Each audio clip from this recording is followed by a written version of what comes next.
શ્રી દુર્ગા સપ્તસતી પાંચમો અધ્યાય વિનિયોગ. ઓમ. આ ઉત્તર ચરિત્રના ઋષિ રુદ્ર છે, દેવતા મહાસરસ્વતી છે, છંદ અનુષ્ટુપ છે, શક્તિ ભીમા છે, બીજ ભ્રામરી છે, તત્વ સૂર્ય છે અને સ્વરૂપ સામવેદ છે. મહાસરસ્વતીની પ્રસન્નતા માટે ઉત્તર ચરિત્રના પાઠમાં આનો વિનિયોગ કરવામાં આવે છે. ધ્યાન. જેઓ પોતાના કરકમળોમાં ઘંટ, શૂળ, હળ, શંખ, મૂષળ અને ચક્ર, ધનુષ્ય અને બાણ ધારણ કરે છે.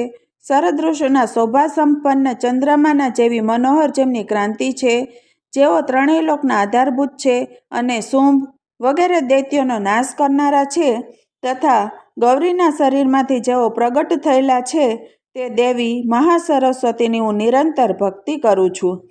ઓમ ક્લીમ. ઋષિ કહે છે, અગાઉના સમયમાં શુંભ અને નિશુંભ નામના અસુરોએ પોતાના બળના ઘમંડમાં આવી જઈને સચીપતિ ઇન્દ્રના હાથમાંથી ત્રણેય લોકનું રાજ્ય અને યજ્ઞભાગ છીનવી લીધા. તે બંને જણા સૂર્ય, ચંદ્રમા, કુબેર, યમ અને વરુણના અધિકારો પણ ભોગવવા લાગ્યા. વાયુ અને અગ્નિનું કામ પણ તેઓ જ કરવા લાગ્યા. તે બંને જણાએ બધા દેવતાઓને અપમાનિત, રાજ્યભ્રષ્ટ, પરાજિત અને અધિકાર વિહોણા કરી દઈને સ્વર્ગમાંથી કાઢી મૂક્યા. તે બંને મહાન અસુરો વડે તિરસ્કારેલા દેવતાઓએ અપરાજિતા દેવીનું સ્મરણ કર્યું અને વિચાર્યું કે જગદંબાએ અમને વરદાન આપેલું છે કે આપત્તિ વેળાએ મારું સ્મરણ કરવાથી હું તમારી બધી આપત્તિઓનો તત્કાળ નાશ કરી દઈશ. આમ વિચારીને દેવતાઓ નગાધિરાજ હિમાલય પર ગયા અને ત્યાં ભગવતી વિષ્ણુ માયાની સ્તુતિ કરવા લાગ્યા. દેવતાઓ બોલ્યા, દેવીને નમસ્કાર છે. મહાદેવી શિવાને નિત્ય નિરંતર નમસ્કાર છે. પ્રકૃતિ અને ભદ્રાને નમસ્કાર છે. અમે નિયમપૂર્વક જગદંબાને નમસ્કાર કરીએ છીએ. રૌદ્રાને નમસ્કાર છે. નિત્યા, ગૌરી અને ધાત્રીને વારંવાર નમસ્કાર છે. જ્યોત્સનામયી ચંદ્ર સ્વરૂપા અને સુખ સ્વરૂપા દેવીને નિત્ય નિરંતર નમસ્કાર છે. શરણાગતોનું કલ્યાણ કરનારા, વૃદ્ધિ અને સિદ્ધિ સ્વરૂપા દેવીને અમે વારંવાર નમસ્કાર કરીએ છીએ. નેતૃત્વ, રાજાઓની લક્ષ્મી અને સર્વાણી સ્વરૂપા એવા તમને જગદંબાને વારંવાર નમસ્કાર છે. દુર્ગા, દુર્ગાપારા, આરા, સર્વકારિણી, ખ્યાતિ, કૃષ્ણા અને ધુમ્રા દેવીને નિત્ય નિરંતર નમસ્કાર છે. અત્યંત સૌમ્ય અને અત્યંત રૌદ્ર રૂપવાળા દેવીને અમે નમસ્કાર કરીએ છીએ. તેમને અમારા વારંવાર નમસ્કાર છે. જગતના પ્રતિષ્ઠાનભૂત દેવી કૃતિને વારંવાર નમસ્કાર છે. જે દેવી સર્વ પ્રાણીઓમાં વિષ્ણુ માયાના નામે ઓળખાય છે, તેમને નમસ્કાર છે. તેમને નમસ્કાર છે. તેમને વારંવાર નમસ્કાર છે. જે દેવી સર્વ પ્રાણીઓમાં ચેતના કહેવાય છે, તેમને નમસ્કાર છે. તેમને નમસ્કાર છે. તેમને વારંવાર નમસ્કાર છે. જે દેવી સર્વ પ્રાણીઓમાં બુદ્ધિ રૂપે રહેલા છે, તેમને નમસ્કાર છે. તેમને નમસ્કાર છે. તેમને વારંવાર નમસ્કાર છે. જે દેવી સર્વ પ્રાણીઓમાં નિંદ્રા રૂપે રહેલા છે, તેમને નમસ્કાર. તેમને નમસ્કાર. તેમને વારંવાર નમસ્કાર છે. જે દેવી સર્વ પ્રાણીઓમાં ક્ષુધા રૂપે રહેલા છે, તેમને નમસ્કાર. તેમને નમસ્કાર. તેમને વારંવાર નમસ્કાર છે. જે દેવી સર્વ પ્રાણીઓમાં છાયા રૂપે રહેલા છે, તેમને નમસ્કાર. તેમને નમસ્કાર. તેમને વારંવાર નમસ્કાર છે. જે દેવી સર્વ પ્રાણીઓમાં શક્તિ રૂપે રહેલા છે, તેમને નમસ્કાર. તેમને નમસ્કાર. તેમને વારંવાર નમસ્કાર છે. જે દેવી સર્વ પ્રાણીઓમાં તૃષ્ણા રૂપે રહેલા છે, તેમને નમસ્કાર. તેમને નમસ્કાર. તેમને વારંવાર નમસ્કાર છે. જે દેવી સર્વ પ્રાણીઓમાં ક્ષમા રૂપે રહેલા છે, તેમને નમસ્કાર. તેમને નમસ્કાર. તેમને વારંવાર નમસ્કાર છે. જે દેવી સર્વ પ્રાણીઓમાં જાતિ રૂપે રહેલા છે, તેમને નમસ્કાર. તેમને નમસ્કાર. તેમને વારંવાર નમસ્કાર છે. જે દેવી સર્વ પ્રાણીઓમાં લજ્જા રૂપે રહેલા છે, તેમને નમસ્કાર. તેમને નમસ્કાર. તેમને વારંવાર નમસ્કાર છે. જે દેવી સર્વ પ્રાણીઓમાં શાંતિ રૂપે રહેલા છે, તેમને નમસ્કાર. તેમને નમસ્કાર. તેમને વારંવાર નમસ્કાર છે. જે દેવી સર્વ પ્રાણીઓમાં શ્રદ્ધા રૂપે રહેલા છે, તેમને નમસ્કાર. તેમને નમસ્કાર. તેમને વારંવાર નમસ્કાર છે. જે દેવી સર્વ પ્રાણીઓમાં ક્રાંતિ રૂપે રહેલા છે, તેમને નમસ્કાર, તેમને નમસ્કાર, તેમને વારંવાર નમસ્કાર છે. જે દેવી સર્વ પ્રાણીઓમાં લક્ષ્મી રૂપે રહેલા છે, તેમને નમસ્કાર, તેમને નમસ્કાર, તેમને વારંવાર નમસ્કાર છે. જે દેવી સર્વ પ્રાણીઓમાં વૃત્તિ રૂપે રહેલા છે, તેમને નમસ્કાર, તેમને નમસ્કાર, તેમને વારંવાર નમસ્કાર છે.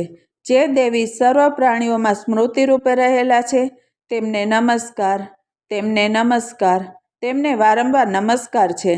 જે દેવી સર્વ પ્રાણીઓમાં દયા રૂપે રહેલા છે, તેમને નમસ્કાર, તેમને નમસ્કાર, તેમને વારંવાર નમસ્કાર છે.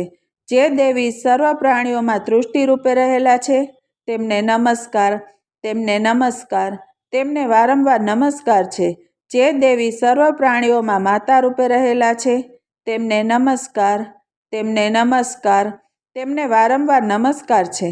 જે દેવી સર્વ પ્રાણીઓમાં ભ્રાંતિ રૂપે રહેલા છે, તેમને નમસ્કાર, તેમને નમસ્કાર, તેમને વારંવાર નમસ્કાર છે. જે દેવી જીવોના ઇન્દ્રિય સમૂહના અધિષ્ઠાત્રી છે અને સર્વ પ્રાણીઓમાં હંમેશા વ્યાપ્ત રહેનારા છે, તે વ્યાપ્તિ દેવીને વારંવાર નમસ્કાર છે. જે દેવી ચૈતન્ય રૂપે આ સમસ્ત જગતને વ્યાપી વળીને રહેલા છે, તેમને નમસ્કાર, તેમને નમસ્કાર, તેમને વારંવાર નમસ્કાર છે.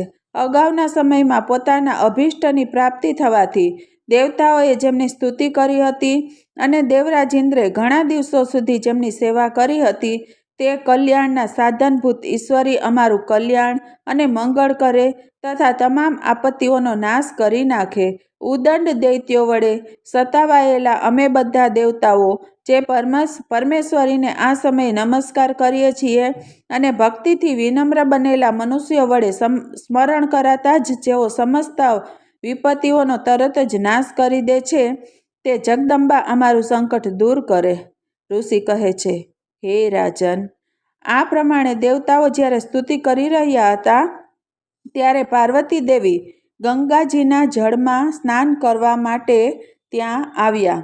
સુંદર ભવાવાળા તે ભગવતીએ દેવતાઓને પૂછ્યું, તમે બધા અહીં કોની સ્તુતિ કરો છો?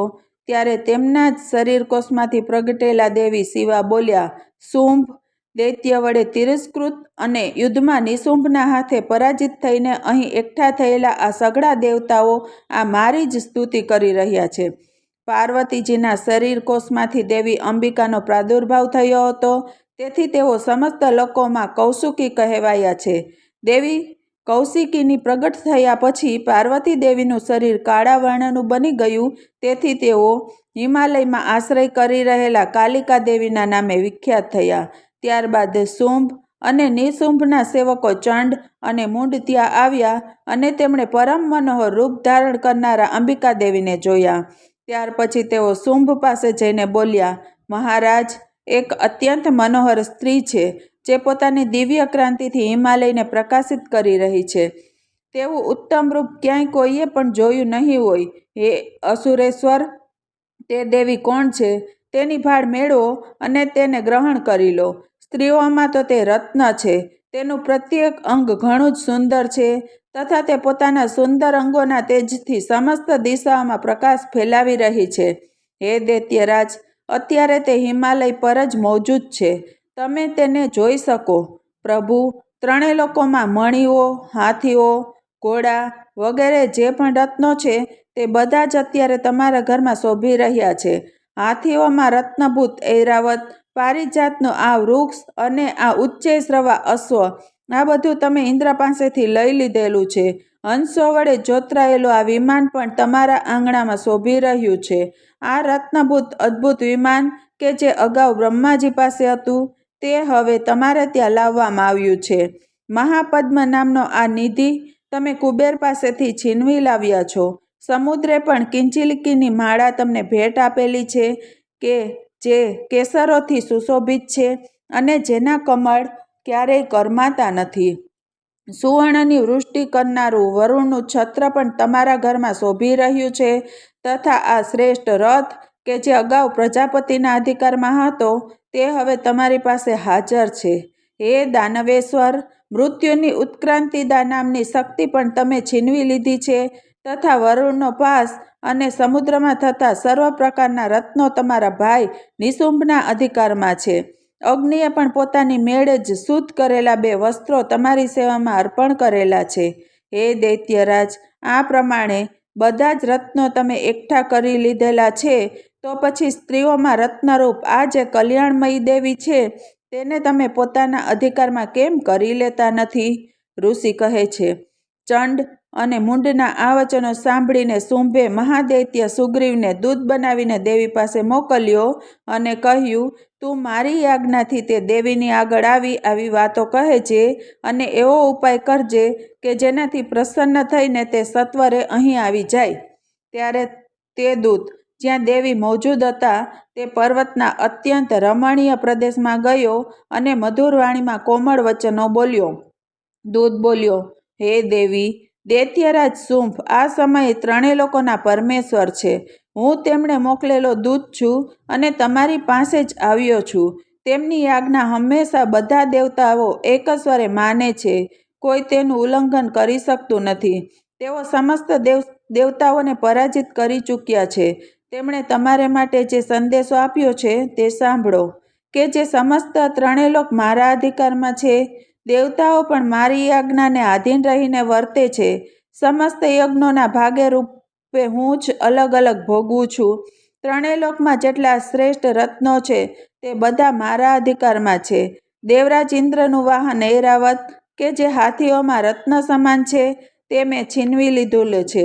ક્ષીરસાગરનું મંથન કરવાથી અશ્વમાં રત્ન એવો જે ઉચ્ચૈઃશ્રવા પ્રગટ થયો હતો.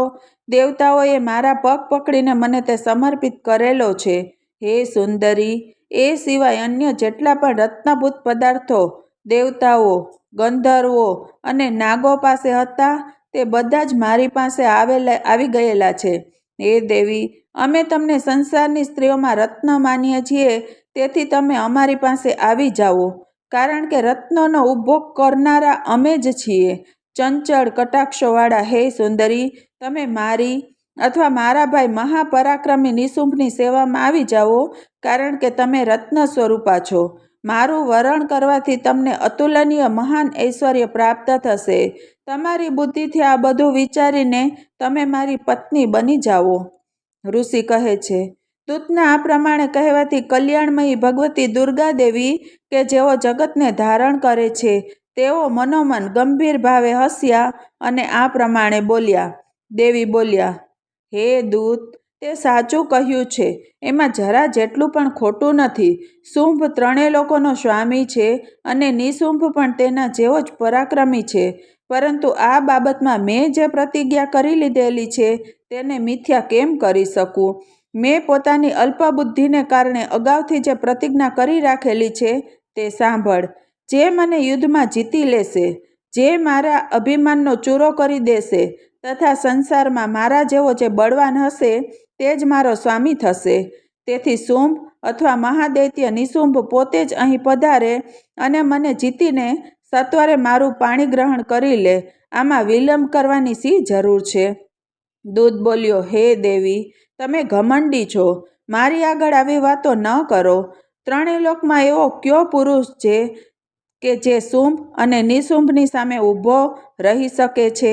હે દેવી, બીજા દૈત્યો સામે પણ બધાય દેવતાઓ યુદ્ધમાં ઊભા રહી શકતા નથી, તો પછી તમે એકલા સ્ત્રી હોય કેવી રીતે ઊભા રહી શકશો? શુંભ વગેરે જે દૈત્યો સામે ઇન્દ્ર વગેરે બધા દેવતાઓ પણ યુદ્ધમાં ઊભી શક્યા નથી, તેમની આગળ તમે સ્ત્રી હોય કેવી રીતે જશો? તેથી તમે મારા કહેવાથી જ શુંભ અને નિશુંભ પાસે ચાલ્યા આવો. આમ કરવાથી તમારું ગૌરવ સચવાશે. નહીંતર તો જ્યારે તેઓ તમારા વાળ ઝાલીને ઘસેડશે ત્યારે તમારે પોતાની પ્રતિષ્ઠા ગુમાવીને જવું પડશે. દેવીએ કહ્યું, તારું કહેવું બરાબર છે. શુંભ બળવાન છે અને નિશુંભ પણ મહાપરાક્રમી છે, પણ શું કરું? મેં આ પહેલાં સમજ્યા વિચાર્યા વિના પ્રતિજ્ઞા કરી લીધેલી છે.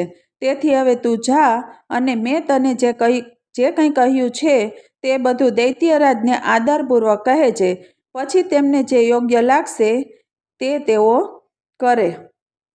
શ્રી માર્કંડેય પુરાણમાં સાર્વણિક મન્વંતર કથા અંતર્ગત દેવી મહાત્મ્યનો દેવીદૂત સંવાદ નામનો 5મો અધ્યાય સમાપ્ત. મિત્રો, આવા જ અવનવા વિડીયો સમજવા, સાંભળવા અને શીખવા માટે ચેનલને લાઈક, શેર અને સબસ્ક્રાઈબ કરતા રહો અને કોમેન્ટમાં જય માતાજી લખવાનું ભૂલતા નહીં. આના પછીના વિડીયોમાં 6થો અધ્યાય રજૂ કરવામાં આવશે.